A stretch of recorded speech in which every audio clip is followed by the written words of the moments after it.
Chapter right from 11th standard to various competitive exam हर जगह लगते हैं, कितने भी बड़े हो जाओ, चाहे वो आप कॉलेज में रहो, उसके बाद आप गवर्नमेंट जॉब्स की कम्पिटिटिव एग्ज़ाम में बैठो, कुछ भी, ये काम आएगा। तो ज़रूरी है ना, जैसे मैंने प्रीवियसली कहा कि कंसेप्ट समझना, कंसेप्ट को अच्छे से इन डेप्थ आप समझो किसी भी चीज़ का, तो आपको हमेशा ये टेंशन नहीं रहेगा कि मैंने वो कब करा था उससे वो चैप्टर में, अब तो भूल गया या भूल गई, राइट। अच्छा, हम लोग कहीं पे ट्रैवल करते हैं, हमारे पास सबके घर में तो एक ट्रॉली बैग है ना। मैं सूटकेस या ट्रॉली बैग में हम एक लॉक, एक तो वो चाबी वाला होता है, छोटी चाबी और छोटी लॉक वाला, normally you don't prefer this days, वो जो 3 डिजिट वाला होता है ना, ये जो मैं इसको बड़ा करके दिखा रही हूँ, ये ऐसे वो आप रोलिंग करो ऐसे, हर एक को एरो मैं दे रही हूँ। यहाँ पे क्या है, ये जो है यहाँ पे 0 to 9 डिजिट्स होते हैं, यहाँ पे 0 to 9 डिजिट्स होते हैं, एंड यहाँ पे आपका 0 to 9 डिजिट्स होते हैं। तो आप कुछ भी सेट करो एंड देन वो आपका वो पासवर्ड सेट हो जाता है। तो वही अगर आप पासवर्ड सेट करोगे, फिर आप उसको प्रेस करोगे ना, यहाँ पे प्रेस करने वाली चीज़ होती है, यहाँ इस साइड और इस साइड, तो उसको जब प्रेस करोगे ना दोनों तरफ से, then only it gets opened, फिर आपका ये लॉक खुलता है। पेंसिल पेपर तो सबसे पहले दे करके बैठिए, ये pen and paper, so that जो भी क्वेश्चन पूछूं वो आप ही साइमल्टेनियसली उतारें। मेरा क्वेश्चन ये है कि जो 3 नंबर्स है, ठीक है, अब हमें पता है कि यहाँ पे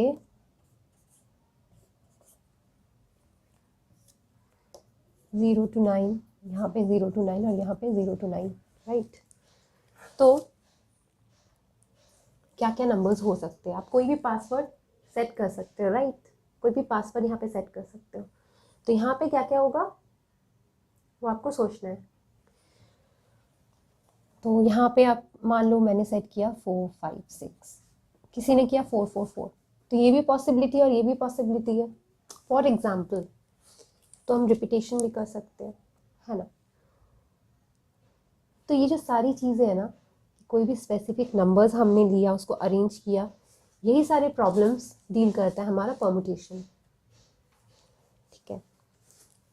तो वो तो बात की बात है, 0 ये कॉम्बिनेशन हो सकता है पहले, ठीक है, फिर हो सकता है 0 0 2, तो बहुत कुछ हो सकते हैं। सेम चीज़ हो सकता है 4 5 2 2 5, कितने सारे तरीके, ऐसे आप बहुत सारे करोगे ना तो बहुत निकले। तो ऐसे एक एक करके जोड़ोगे 1 2 3 4, कल सुबह तक तो हो ही जाएगा, सॉल्व कर लोगे अगर आप बिना ब्रेक के। कल सुबह नहीं, आज एक रात में हो जाएगा। बट स्टिल क्यों करें हम इतनी मेहनत, हम क्यों सीख रहे हैं, बेवकूफ़ की तरह थोड़ी बैठ करके ऐसे इतना गिनना है, जी नहीं। तो अभी ये सारी चीज़ों को इस करने का एक आसान तरीका है, ये सारे अरेंजमेंट्स, इसे हम लोग अरेंजमेंट ऑफ डिजिट्स कहते हैं। डिजिट को हम अरेंज करें ना, डिजिट्स कोई भी अरेंजमेंट्स ऑफ ऑब्जेक्ट्स हो सकते हैं, अरेंजमेंट्स ऑफ डिजिट्स हो सकता है, अरेंजमेंट ऑफ अल्फ़ाबेट्स हो सकता है, अरेंजमेंट ऑफ पर्सन्स भी हो सकता है, एनिमल्स भी हो सकता है, एनी ऑब्जेक्ट, ठीक है। अभी समझेंगे कैसे कैलकुलेट करना है। अभी मान लेते हैं मेरे पास, आपने मेरे को 2 अल्फ़ाबेट दिए, ए और बी, ठीक है। मेरे मैम आप इसको अरेंज करो, तो मैं कितने तरीके से इस 2 अल्फ़ाबेट को अरेंज कर सकती हूँ, ए बी या बी ए। तो मेरे पास 2 तरीके हैं, राइट, तो ये मैं 2 वेज में निकाल सकती हूँ। अब आपने मेरे को दिया हुआ है ए बी सी, ठीक है, A B C, A C B, B A C, B C A, C A B या सी बी ए। तो ये टोटल हो गया आपका 6 वेज, है ना। जब आपने मेरे को 2 आइटम्स दिए तो हमने 2 वेज में निकाल लिया, 3 आइटम्स दिए तो 6 वेज में निकाला। अब आप मुझे 4 आइटम्स दे रहे हो, मान लो ABCD, 4 अल्फ़ाबेट्स को आइटम में कह रही हूँ, because it can be a digit also. मुझे डिजिट दे रहे हो या मुझे 4 बॉटल्स दे रहे हो अलग अलग कलर्स की अरेंज करने बोल रहे हो, बहुत सारी चीज़ हो सकती है, राइट। मैं आइटम्स ही इसको बोल रही हूँ, अल्फ़ाबेट को। That's why I use the term item. 4 के लिए कैसे कितना होगा, अभी आप बैठ के लिखोगे, ऑफकोर्स आप अपने पेपर पे लिख सकते हो, मैं नहीं लिख रही हूँ, मैं बहुत आलसी हो गई हूँ मैं नहीं लिख रही हूँ, लेकिन आप लिखो। जब हमारे पास 2 आइटम्स थे तो हम 2 फैक्टोरियल कर सकते हैं। इसे हम ऐसे भी लिख सकते हैं, ये साइन को फैक्टोरियल कहते हैं, या हम ऐसे भी कर सकते हैं, ऐसे कर सकते हैं, ऐसे, ठीक है। एक आइटम को मैं एक वे में अरेंज कर सकती हूँ, 2 आइटम को मैं 2 वे में। 3 कैसे कर सकती हूँ, अभी देखो, एक आइटम को मैं एक वे में अरेंज कर सकती हूँ, 2 आइटम को मैं 2 वे में अरेंज कर सकती हूँ, 3 आइटम को मैं 3 वे में अरेंज कर सकती हूँ, है ना मज़ेदार। सिमिलरली मैं 4 आइटम को में से पहला एक वे में अरेंज कर सकती हूँ, दूसरा 2 पे, तीसरा 3 पे, चौथा 4 पे। तो ये हमारा हो गया 6, ये हमारा हो गया 24।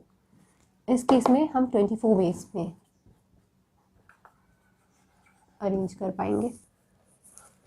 तो फिर n फैक्टोरियल क्या होगा हमारा,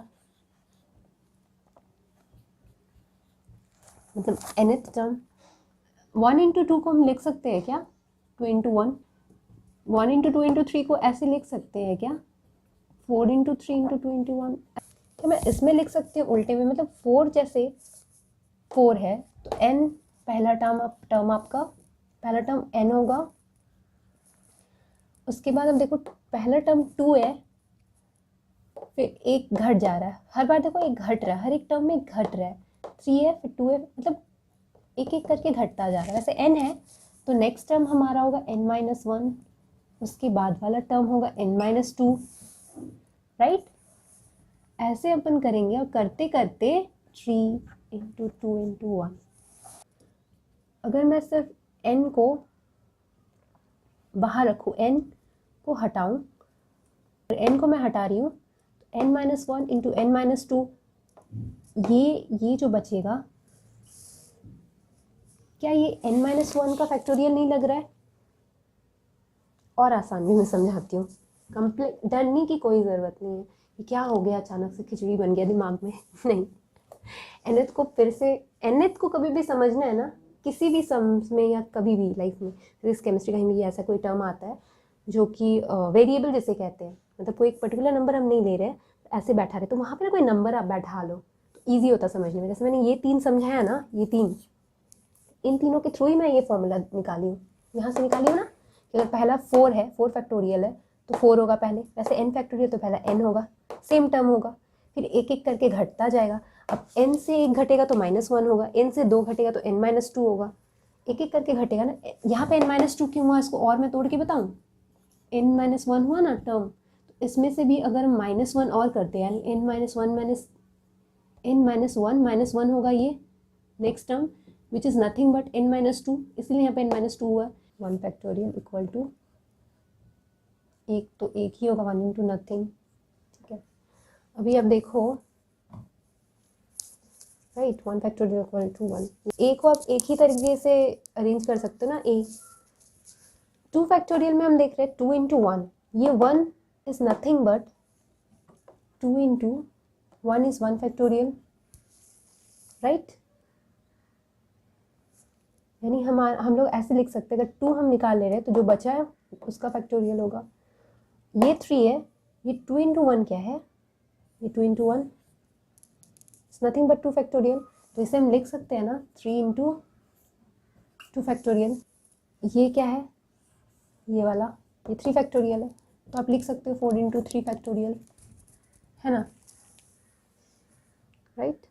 सिमिलरली ये क्या है, n-1 फैक्टोरियल होगा, n इंटू n-1 फैक्टोरियल, ठीक है।